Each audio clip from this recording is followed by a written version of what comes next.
Olá pessoal, nós vamos fazer aqui uma questão sobre funções. Eu vou esboçar um gráfico e também vou identificar algumas características, como função injetora, sobreinjetora, crescente ou decrescente. Mas antes de iniciarmos, pedirei que vocês façam a sua inscrição aqui no nosso canal, cliquem no sininho para ativarem as notificações e ficarem ligados em tudo que nós postamos aqui. Claro, por favor, compartilhem, comentem e divulguem os nossos vídeos, beleza? Vamos lá. Item A. Esboce o gráfico da função f de x, que é definida em partezinhas. E aí pede para considerar o domínio e o contradomínio dessa função f iguais aos reais. Muito bem. Para eu fazer esse esboço, eu preciso entender os gráficos de cada uma das partezinhas. E eu vou começar fazendo esse entendimento para cada uma delas separadamente. Então eu começo aqui com a etapa 1. A etapa 1 tem a função f1. Chamei de f1, a primeira parte da função. Que é simplesmente x mais 1 no intervalo 0 e 2 com o 2 não incluído. Então aqui é x mais 1. Ok. Vamos calcular dois pontos para traçarmos a equação de uma reta. Já que isso aqui é uma reta, eu preciso de dois pontos para desenhar, tá bom? Então eu vou ter aqui, ó, x igual a 0, o primeiro. Bom, quando x igual a 0, o f de 1 é 0 mais 1, certo? 0 mais 1, isso aqui é 1. Então nosso primeiro par ordenado é simplesmente x igual a 0, y igual a 1. O segundo é x igual a 2. Por que é o 2? Embora o 2 não esteja definido neste caso aqui, para o pedaço x mais 1, a função x mais 1 claramente tem o x igual a 2 definido para ela. Então, claro, x igual a 2 existe para essa função. Então, evidentemente, eu quero saber como ela se comporta nesta região. É isso que eu estou fazendo. Então aqui a gente vai ter 2 no lugar do x, mais 1, isso aqui é 3. O nosso ponto, nosso par ordenado é x igual a 2, y igual a 3. Ok. Agora eu vou fazer a mesma coisa para a segunda etapa, que é a função f2 igual a 3. Ela é constante. Bom, se ela é constante, eu vou pegar aqui o x inicial, que é o x igual a 2. Qual é o valor? f2 igual a 3. Não muda, né? Não muda porque é tudo igual. O nosso ponto, portanto, é o 2 e 3. E eu vou pegar o x igual a 5, que é o outro extremo, embora também esteja um intervalo aberto naquela parte lá. O f2 continua sendo 3. O nosso ponto no gráfico é o 5 e o 3. Notem o seguinte, este ponto aqui, no caso da f1, é igual a este ponto no caso da f2. Então, embora o ponto 2 e 3 não pertença ao pedacinho f1, pertence ao pedacinho f2, então não teve perda de continuidade da função aqui. E a terceira etapa tem a f3, vamos escrever aqui, f3 igual a menos x mais 8. Olha, vou pegar o x igual a 5, a gente vai ter f3 igual a menos 5 mais 8, isso aqui dá exatamente 3. Então o nosso ponto é 5 e 3, exatamente igual ao anterior da f2, tá vendo? Não perdeu continuidade. E agora eu vou colocar x igual a 10, que é o outro extremo. F de 3 é menos 10 mais 8, isso aqui dá o quê? Menos 2. Então nosso ponto é x igual a 10, y igual a menos 2. Bom, vamos agora colocar os pontos no gráfico. Muito bem. O primeiro ponto é o 0 e o 1, lá da F1. Então eu começo, bom, o 0 aqui, o 1 aqui. O 1 está aqui, né, gente? Então o ponto 0, 1 só pode estar aqui. O outro ponto é o 2 e 3. Ele vale para F2, tá? Embora a gente tenha calculado também para F1, ele vale para F2. Então a gente está procurando o ponto 2 e 3, que está na interseção entre as duas figuras, né, as duas retas. Então a gente vai ter aqui o ponto 2, aqui é o 2 e aqui é o 3. Onde está o ponto? O ponto está aqui, ó, na junção das duas malhas aqui. Beleza. O próximo ponto é o 5 e 3, que está aqui no F2, mas a gente viu que está definido para o F3. Então o 5 e 3 está na mesma altura. Esse aqui é 2, aqui é 3, aqui é 4 e aqui é 5. Então ele está aqui, ó. Certo? Vou só marcar 2, 3, 4, 5. Beleza. E o último ponto é o 10 e menos 2. Bom, o 10 e menos 2 está aqui, ó. 5, 6, 7, 8, 9, 10. O 10 está aqui. Vou marcar o 10. O menos 2 está aqui, ó. Vou dizer, nessa altura. Então, coloco aqui. Beleza, com esses pontos eu vou traçar as figuras, porque eu sei que são todas retas, já que são equações da reta. Pronto, este é o gráfico da nossa função f. Agora nós vamos para a letra B, que diz o seguinte: identifique se a função é injetora, sobrejetora, crescente ou decrescente. Bom, vamos lembrar o que é uma função injetora. Uma função injetora é aquela função que, para cada y no contradomínio, só existe um único x no domínio que se liga a ele pela função. Vou explicar aqui, ó. Digamos que a gente tenha x1 e x2, dois pontos no domínio. Então, uma função injetora é aquela, por exemplo, h de x1 sendo igual a h de x2, implica no x1 sendo igual a x2.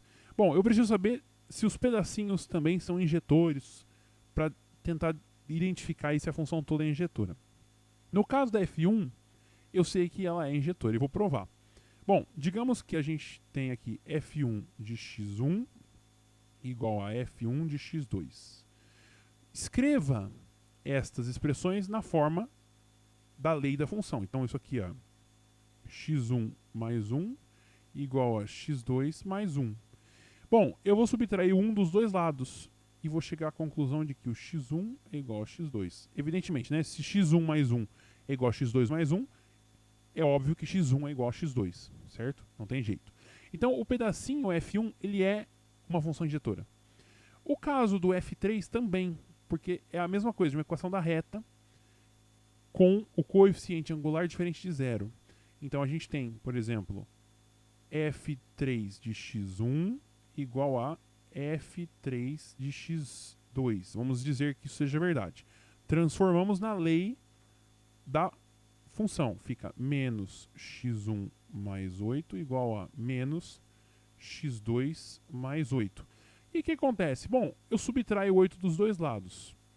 Vai ficar menos x1 igual a menos x2.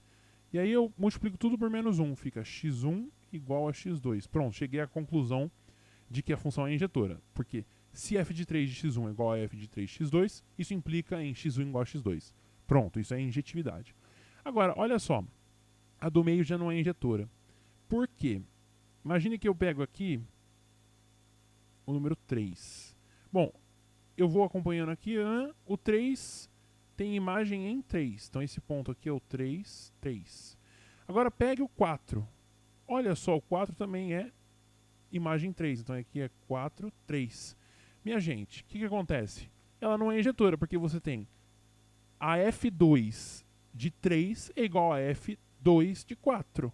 Só que 3 não é igual a 4, então ela não é injetora, tá certo? Então as partes 1 e 3 são injetoras, só que a parte 2 não é. E é óbvio que a função toda não pode ser injetora, já que uma das partes não é. Para que ela fosse injetora, todo mundo deveria ser injetor, mas tem mais uma coisa. Olha só, esse ponto aqui, ele tem um representante de x aqui. Só que olha só, ele tem a mesma imagem aqui com outro x, certo? A imagem é esse cara aqui, y. Você teria um x1 aqui e um x2 aqui indo para o mesmo y. Ah, mas as duas são injetoras. Eu sei, mas como a função toda tem pedacinhos, este mesmo y tem um representante na parte 1 e na parte 2. Então olha só que engraçado. Mesmo sendo uma função injetora a parte 1 e mesmo sendo uma função injetora a parte 3, você não tem a garantia de que seja injetora a função toda. Mesmo que você não tivesse esse patamar aqui, tá bom? Agora nós vamos responder a outra pergunta, se ela é sobrejetora. Bom, o que é a função sobrejetora? É a função que tem contradomínio igual à imagem. Só que é o seguinte, o contradomínio aqui é o dos números reais. E qual é a imagem? Bom, a imagem são todos os pontos que pertencem à função, ou seja, que passaram do x para o y através da função. E você tem aqui o número máximo é o 3, e o número mínimo é o menos 2, porque o ponto aqui é 10 menos 2. Então a imagem da f é simplesmente o intervalo menos 2, que é o limite inferior, e 3, que é o limite superior. Isso aqui nem de longe é o conjunto dos números reais, tá certo? Então não é uma função sobrejetora. A imagem não é igual ao contradomínio. Próximo tópico, crescente ou decrescente. Bom, a gente precisa identificar aqui em cada pedacinho também. E depois ver se isso vale para a função toda. Olha só, vamos ver aqui se ela é crescente no pedaço 1. Ela é crescente. O que é uma função crescente? Aqui eu estou falando de estritamente crescente. Uma função estritamente crescente é a seguinte: se x1 é menor que x2, implica em f de x1 menor que f de x2. Veja, vamos colocar aqui x1 menor que x2. Aí o que acontece? Você vai somar um dos dois lados. Então a gente vai ter x1 mais 1 também é menor do que x2 mais 2. Tá certo? Então eu cheguei a essa conclusão aqui. Ela é crescente. E a etapa 3 é o contrário, ela é decrescente. O que é decrescente? Se x1 é menor que x2, então f de x1 é maior que f de x2. É o contrário. E é isso que acontece. Olha só, digamos que o x1 seja menor que o x2. Tá bom? Agora eu vou multiplicar por menos 1 essa desigualdade. Vai acontecer o seguinte, vai ficar menos x1 maior que menos x2. Tem que inverter a desigualdade. E eu vou somar 8 dos dois lados. Então vai ser menos x1 mais 8 maior que menos x2 mais 8. E o que são esses caras aqui? Bom, esse aqui é o f3 de x1. E esse aqui é o f3 de x2. E a desigualdade fica assim. Beleza. É verdade, então, que a função é decrescente. E o meio, né? O patamar aqui. Bom, ele não é nem decrescente nem crescente. Ele é constante. Tá bom? Então, a gente está trabalhando aqui com uma função constante. Evidentemente, a função toda não pode ser crescente nem decrescente. Simplesmente porque na parte do meio dela, nós vamos ter uma região constante. Então é isso que eu tinha proposto para vocês hoje. Eu espero que vocês tenham gostado dessa nossa videoaula. Mandem aí suas dúvidas, sugestões, críticas nos nossos comentários, tanto do YouTube quanto do nosso site. E não se esqueçam de fazer a inscrição, clicando no sininho para ativar as notificações e, claro, curtindo, comentando e compartilhando os nossos vídeos. Bons estudos e até mais!